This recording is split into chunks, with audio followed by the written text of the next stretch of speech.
Mike Woodson has completely lost this Indiana basketball team, and it's really starting to get out of hand.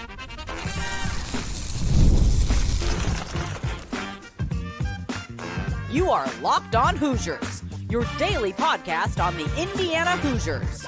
Part of the Locked On Podcast Network, your team every day. Welcome into this, the Locked On Hoosiers podcast. I'm your man, Jacob Goins. I appreciate you being here, making this your first listen or your first watch every single day. We are part of the Locked On Podcast Network, which is your team every day. Today's episode of Locked On Hoosiers is brought to you by FanDuel. Super Bowl 59 is here. There's no better way to make every play more exciting than with FanDuel Sportsbook. New customers can bet just $5, and if you win, you'll score $200 in bonus bets. Download the app or head to FanDuel.com to get started. Well, thank you so much for being here. Shout out to all of my everydayers, whether you are watching on YouTube or listening on your audio podcasting site and platform. Thank you so much for being here and truly making this your go-to spot for all things Indiana athletics. At the end of the show, we're going to talk about why Curt Cignetti is running his football program the right way compared to maybe some others who might not be around the Big Ten. Plus, we're going to take a look at Big Ten standings, where Indiana basketball stands right now, and the latest bracketology as we are halfway through the Big Ten schedule. But we start today's show with something that I've been thinking about, something that has really started to settle in with me, and something that I think a lot of you fans have started to notice as well. Mike Woodson has lost this team. He has completely lost his team. They don't trust him. I don't think they respect him. I don't think they listen to him. And you just start listening to some of the things he says compared to some of the things they're saying. And then, of course, the execution or lack thereof on the floor in crunch time moments and big time games. He's lost this team, and it's getting out of hand, or it may just be fully out of hand. And for this Indiana program and this Indiana fan base, you deserve better. We deserve better than a coach who has lost his program and is afraid to admit it. And I think that's where we are with Mike Woodson. I think we have hit that point where it's on the verge of getting really, really bad. And he is somebody that refuses to admit that things are wrong. He's somebody that refuses to admit things aren't working. And he's somebody that refuses to admit that he has lost his team. And he'll tell you that he hasn't. But I would beg to differ. And the reason I bring this up is because he went on his weekly coaches show, right, with Don Fisher, and had some very interesting things to say. They flashed back and talked about the Northwestern game. They then talked about the Maryland game over the weekend.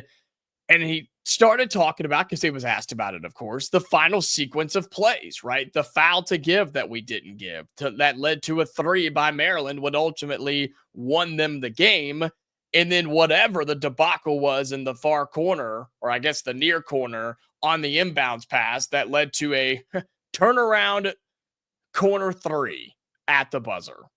Wow. Great play, Woody. Nice job. Here's some of the quotes, and shout out to Peaks.com, the 247 site. Jared Kelly, his article has everything scripted out from the radio show. I listened to it, but he's got it all written down in quotes if you want to go check that out. But some of the things that stood out to me was on the last minute, as he says, collapse, right? I call it a debacle. Whatever word you want to use in there, it works. Fisher asks, here's what it says. Fisher asks Miles Rice, asked about Miles Rice post-game comments, because remember, Miles Rice said, yeah, we understood. There was we knew. Miles Rice basically admitted that there was confusion on the final play. And he said, I'm the point guard. I have to take responsibility for that. I have to know who's on the floor, what the play call is. I have to make sure everybody's in the right spot. But Miles Rice said there was confusion on what the final play call was supposed to be off the inbounds pass. Mike Woodson just went completely against that. Woodson says, quote, it wasn't confusion. We called a play. You've got to execute. And we came nowhere close to executing the play. Let me say that again. Remember, Miles Rice said there was confusion and he had to be better. He's the point guard. He needed to understand and make sure everybody else understood. He said they were confused on that final play. Mike Woodson says this. It wasn't confusion. We called a play. You've got to execute. And we came nowhere close to executing the play. He goes on to say they know our plays and we just failed to execute. As a coach, you're wondering what they're thinking at that particular time. I know it's there. I just got to keep hammering it home, end quote. That doesn't sit right with me. That doesn't sound like a coach that's supporting his team. That doesn't sound like a coach who's confident in his program. It also doesn't sound on the side of Miles Rice. It doesn't sound like it's a player base that trusts what the head man is saying. There's some sort of disconnect here, and I think it's getting out of control. I think it's getting away from Mike Woodson, and it could get really, really ugly down the stretch. Like, it could get really ugly here soon, especially when you start playing some really, really good basketball teams. Remember, 5 out of your next 6 games are against ranked opponents. 3 of those are going to be on the road. You've got to figure this thing out right now. And I just fear that he can't. I fear that Mike Woodson has completely lost the respect of his locker room. They don't know what they're doing. He doesn't know what they're doing. And now they're starting to turn on each other. When your leading point guard, your leader on the team, one of your leaders on the team, you would think, and Miles Rice, is saying one thing that, yeah, we were confused. We didn't know what we were doing. And the head coach says, you weren't confused. You just didn't execute. How dare you? You need to know the play. You need to do better. That's not where you need to be. That is the sign of, uh-oh, we're in trouble. It's like when a company brings in a consultant, right? You're thinking, oh, okay, this is probably a good thing. But then you realize why they're bringing in a consultant. It's because things are going bad behind the scenes. And that's what's happening with Indiana basketball. You start hearing some quotes like this, and it just baffles me. It blows me away. Listen to this one. Mike Woodson was talking about the effort and the energy lately for this Indiana team. He says, quote, I think as of late, our energy level has been there. The effort has been there. He says we had 2 lapses, which was the Iowa and Illinois game. We came out of that to go to Ohio State and win a tough, grueling game. We made the plays down the stretch, so blah, blah, blah. I think as of late, our energy level has been there. The effort has been there. Really? Are you sure about that? Have you been watching the same games that I've been watching, the same ones that all these fans listening and watching this podcast right now have been watching? It's been there at times. It was there in a 10-0 run against Maryland. It was there at times against Ohio State. It wasn't there against Iowa and Illinois. It wasn't there down the stretch in some of these other games and some of these losses. Remember, you've now lost 4 out of your last 5. It wasn't there for that. And it's not there for 40 minutes. For whatever reason, it can't be there coming out of the locker room. It's never there coming out of the first and second halves, ever. And that all comes back to Mike Woodson, who has lost this team. It is out of control. It's embarrassing. And it's only going to get worse with the tough games on the schedule. You've got players and coaches turning on each other, your point guard and your head coach who can't agree on one thing on the final play of the game where you have a chance to win and get a quad 1 victory on your home floor. Yeah, things have gotten pretty bad in Bloomington, and I think it's only going to get worse over the next several weeks. Well, coming up here on Locked On Hoosiers, we'll take a look at the current Big Ten standings in bracketology. Indiana, believe it or not, still sort of alive in the standings in the conference and in terms of making the NCAA tournament. Plus, we'll talk about Curt Cignetti, how he does things the right way. All that coming up right here on Locked On Hoosiers. Today's episode of Locked On Hoosiers is brought to you by FanDuel. Super Bowl 59 is here. 1 game, 2 teams, endless possibilities. And there's no better way to make every play more exciting than with the FanDuel Sportsbook. Whether it's predicting the first touchdown, calling the MVP, or even betting on the coin toss, FanDuel makes it easier to get in on the action. With live betting all game long, you can adjust your bets as the game unfolds and feel the thrill from kickoff to the final whistle. The live betting feature lets you stay involved no matter what happens on the field, and the app is super easy to navigate. Plus, knowing that you can place a $5 bet and potentially win $200 in bonus bets for the Super Bowl, yeah, that's icing on the cake. Download the app or head to FanDuel.com to get started. Bet just $5, and if you win, you'll score $200 in bonus bets. That's FanDuel.com. Bet with FanDuel, an official sportsbook partner of Super Bowl 59. Welcome back into Locked On Hoosiers, your daily podcast covering the Indiana Hoosiers. If you are one of my everydayers, thank you so much. Really do appreciate you being back. And if you're a new guy, a new listener, a new watcher, whatever the case may be, or you're just now getting into the rotation, thank you again so much for being here. If you could do a few things for me really quickly. On the audio side, if you're listening on Apple or Amazon or Spotify right now, be sure you've got us. You're following us, add us to your list, and hit that notification bell if it's got one. I don't want you to miss any new episodes. We post this show Monday through Friday, free to you every single day. But we try to post some bonus episodes. We get some out during the week, sometimes on the weekends, reaction, breaking news. We're there for you covering Indiana. So I don't want you to miss any of those. So be sure you've got those notifications turned on. Leave those 5-star reviews. It helps us grow very much on that side of things. So thank you for that. And on YouTube, you know the drill by now. Like the video, gets it out there, lets the YouTube robots share it across the world. Throw your comments down there in the YouTube comments because I want to hear what you have to say. Has Mike Woodson truly lost this team? Is it over? Is it out of control? Can he get it back? So drop your thoughts down there. And if you haven't already, subscribe to the channel. We're growing like crazy. We continue to churn through 4,000, well on our way to 5K subs right here on Locked On Hoosiers. So thank you so much for doing that and really appreciate all of your support. All right, let's look at Big Ten standings and bracketology for Indiana basketball, which sounds like a crazy thing to bring up after I just talked about how Mike Woodson's lost the team. But even though he has, and I don't think he can get it back, this team's still not out of it, which if there's any sort of positivity to hold on to, that's about all we got. Indiana is smack dab in the middle of the Big Ten standings. We're halfway through. Can you believe that? Halfway through the Big Ten schedule here in late January, which means we've got all of February and the first couple of weeks of March. You'll have the Big Ten tournament.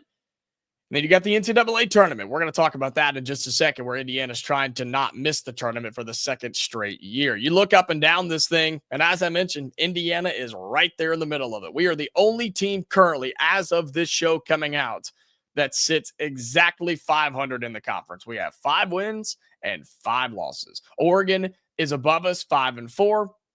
They're about to play their 10th game to get to that number. A lot of teams below us are about to play their 10th game as well. Ohio State, USC, they're both 4-5 in conference play, so they could get to that 500 echelon, right? But Indiana's right there. And believe it or not, we have a chance to improve on that record tremendously. 5-5 in the Big Ten, 14-7 overall. Look at the teams above us from top to bottom here. Michigan State, Purdue, Michigan, Wisconsin, Maryland, UCLA, Illinois, and Oregon. A lot of those teams sound familiar, right? Because we've been talking about them. They're on your upcoming schedule. You play or have played all of them. Obviously, you just played Maryland and you've already played Illinois. You've got Oregon on that schedule. You have UCLA, Michigan, Purdue twice. You've got Michigan State on that schedule. Now, that's in East Lansing. It's going to be tough. But my point here is you have a chance to improve on your resume. You can climb the Big Ten standings, and you can also climb back into bracketology, because as we look at that, according to Joe Lunardi, now this has not been updated since last Friday, so Indiana's loss against Maryland is not calculated in this just yet. And you can look at CBS's bracketology or whoever's you want. I pull up Lunardi. It's the easiest and the most referenceable. But according to Joe Lunardi at ESPN, before the Maryland loss, okay, Indiana was one of the first 4 out. So we are a bubble team before the Maryland loss. How much does that affect us and impact us? I don't know. We're going to have to wait and see. It's a good team to lose to because they were ranked 19th in the net rankings, which is what the tournament committee uses, right? One of the many that they use to seed the teams in the NCAA tournament. But it was also on your home floor. So I don't know how that exactly impacts. I mean, you're going to move down, obviously, because you lost. Maybe move to that next 4 out. You could fall out altogether. Bottom line is we're in trouble, but we have chances to get it back. You have so many opportunities to get quad 1 wins right now. You couldn't ask for a better stretch if you were looking to build your resume and basically start from the bottom and work your way up. That's what Indiana's trying to do, because you start looking around. Right, speaking of that Maryland team, Here's how big that game was on Sunday. Here's how important that game was on Sunday, in case you didn't already know, Woody. Indiana was a first four out. Maryland, yeah, they were last four by. They were already in, not even last four in. They had gotten in and were securely in. And guess what? Now they're even more securely in. They'll be in the bracket somewhere. They'll have a seed next to their name now because they went on the road and beat Indiana. That's how big this game was. And I think Indiana could have moved to that spot if they had beaten Maryland on Sunday, but we didn't. And now we have to move on. You look at other teams from around the Big Ten. Maryland is there. Ohio State is one of the last four in. Indiana and Nebraska considered first four out. You look at the conference as a whole, has 10 total teams making the NCAA tournament. That's with two of those teams being in the first four outs. So, or the next four out, apologies, the next four out, and Ohio State being first four out. So the Big Ten has a chance to get several teams in the tournament. And I think this is a really good conference. Do I think we're as good as the SEC top to bottom? No, I don't think so. But I think our upper portion, maybe our upper third? Yeah, I think that's fair. Well, I don't know. Maybe even our upper half. I'll say upper third. I'll say upper third. I'll take like teams like Michigan State and Purdue and Illinois and Oregon. I'm going to throw Michigan, Wisconsin. I'll throw Maryland in there too, and possibly UCLA. I think all those teams could compete with the top teams in the SEC. Would they all win their 1v1 if they went up against the team that they matched up against? I don't know. But I think they would give them a run for their money. Now, could Washington and Nebraska and Penn State, could they compete with the bottom teams in the SEC right now? And I keep comparing to the Southeastern Conference because they have 13 teams slated to make the NCAA tournament. They are by far the best conference in the land right now. But I just don't think the bottom tier teams in our conference in the Big Ten could really run with what the SEC's got going right now. I'm just being honest with you. But Indiana's in that weird spot of, well, we're not a tournament team, but we're a competitive team. And we're a tough team to play in the Big Ten, but we're also a team that could not make the tournament altogether. So it's a weird spot to be. It's a tough spot to be. But I can't stress enough to Mike Woodson, this team, this program, and to you, the fans, this is the most important stretch that Indiana has this season. It's for Woodson to save his job. It's for Indiana to save its face, and it's for Indiana to save its season. That's what's at stake in these next 6 games. If you can survive, get 2 or 3 wins, I think you'll be okay. But if you just lay over and die, you have players and coaches going at each other, disagreements, confusion, and just pure chaos in the locker room and on the floor, then it's going to be bad. And it's going to get ugly. We've seen ugly times in Bloomington in recent years. But I think it could even get worse right now. If Indiana doesn't find a way to turn it around in this big upcoming stretch, we're on the outside looking in. We're right in the middle of those Big Ten standings, but we've got everything to play for in front of us. You just got to go and win some games. All right, when we come back here on Locked On Hoosiers, final segment coming up, we'll talk a little football because I think Curt Cignetti does things the right way. Right, Woody? Believe it or not, that's not a segment about taking a shot at Mike Woodson. It's actually looking around the conference of the Big Ten with some drama happening between Happy Valley and Columbus. We'll talk about that coming up in our final segment right here on Locked On Hoosiers.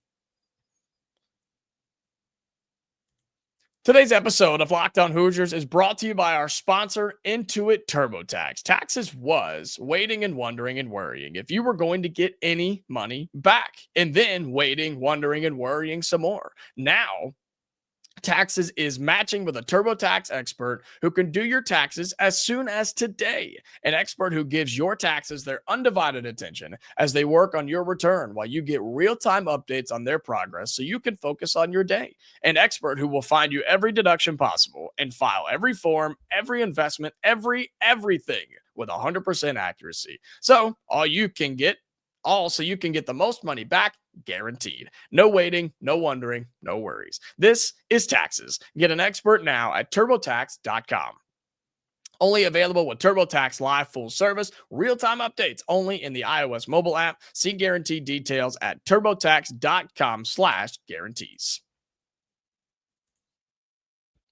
All right, final segment right here on Locked On Hoosiers. Thank you so much for being here. Again, we are part of the Locked On Podcast Network, where we post shows every day, Monday through Friday, free to you. And we're a network because we have dozens and dozens and dozens of shows. And on the college side of things, if you want more college basketball coverage, be sure you go and check out Locked On College Basketball with Isaac Shade and Andy Patton. They do a fantastic job. It's a daily podcast talking college basketball. So be sure that you go check that out. And if you need more college football, which is what we're going to talk about right now, you can check out my boy Spencer McLaughlin, Locked On College Football. He posts several videos a day, a show in the morning, and updates throughout the entire day. So check that out, Locked On College Basketball and Locked On College Football.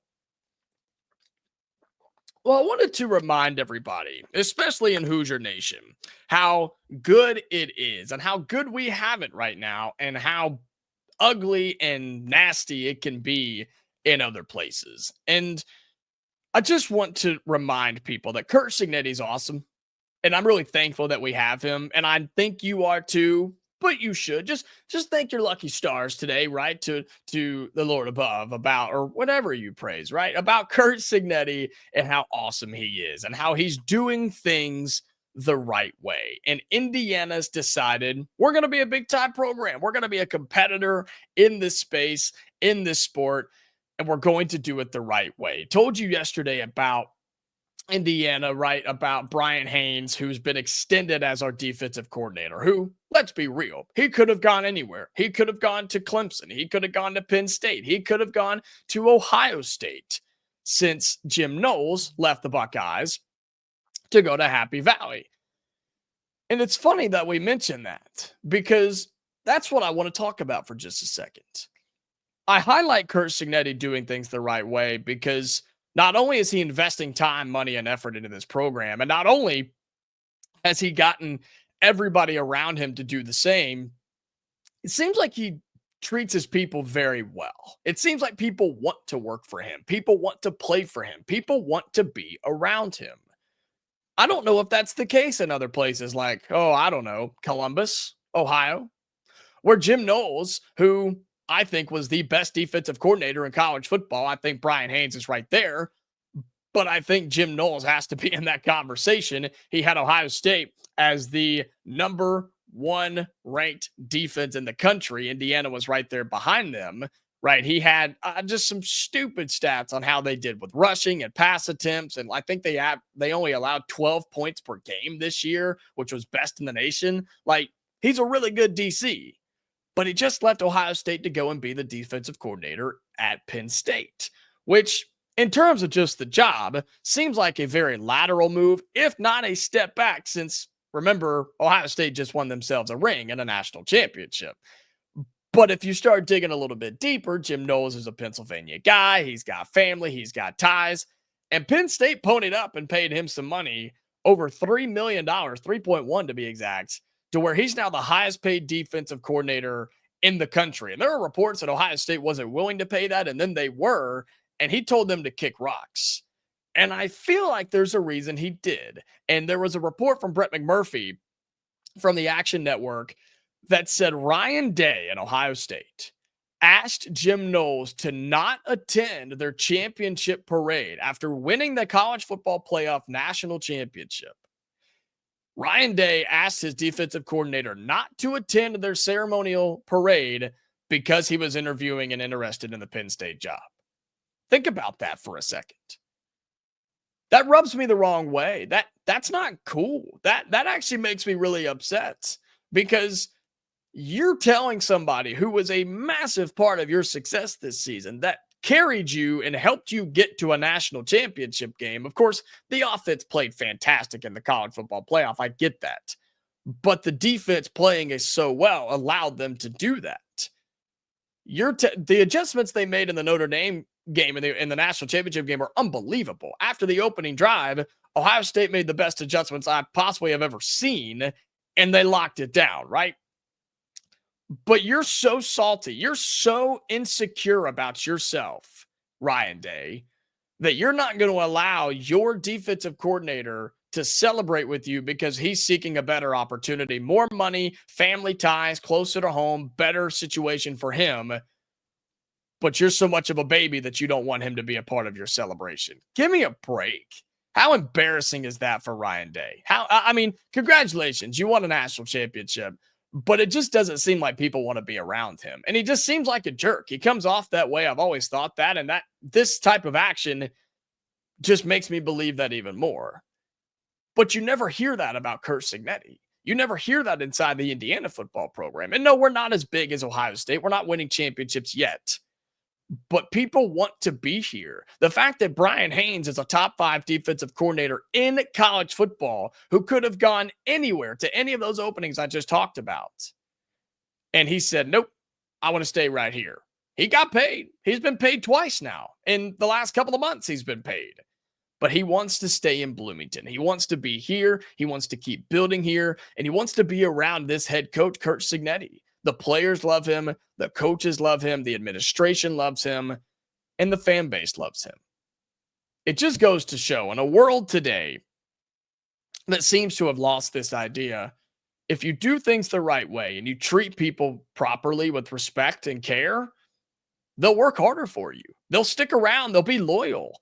And you'll have more success because of it. And I hope there is a fallout in Ohio State. I really do. I hope Ryan Day regrets that decision because I think it's nasty. I think it's ugly. And I hope that Jim Knowles goes and does fantastic at Penn State. Now, side note, defense hasn't really been the issue in Happy Valley, but they're going to be just fine anyway since Tom Allen left Penn State to go down to Clemson, of course, former Indiana head coach. And so Penn State's got their own things to worry about. Scoring the football. Ohio State's got to worry about their image and Ryan Day being a jerk. Indiana, I think we're doing just fine. I think we're doing just fine because Curt Cignetti is the right head coach for us and he does things the correct way. And I think that Indiana is going to benefit from it moving forward, making more college football playoffs and competing and trying to win national championships. All right, that's going to do it for today's episode of Locked On Hoosiers. Man, a lot of fun on the show today. Be sure that you, again, if you're on YouTube, like the video. Let me know what your thoughts are in the YouTube comments down below and subscribe to the channel if you have not already and turn on your notifications over on your audio podcasting platforms as well. We're back tomorrow, Hoosier fans, all right, for another episode. So until then, stay safe. I'll talk to you later.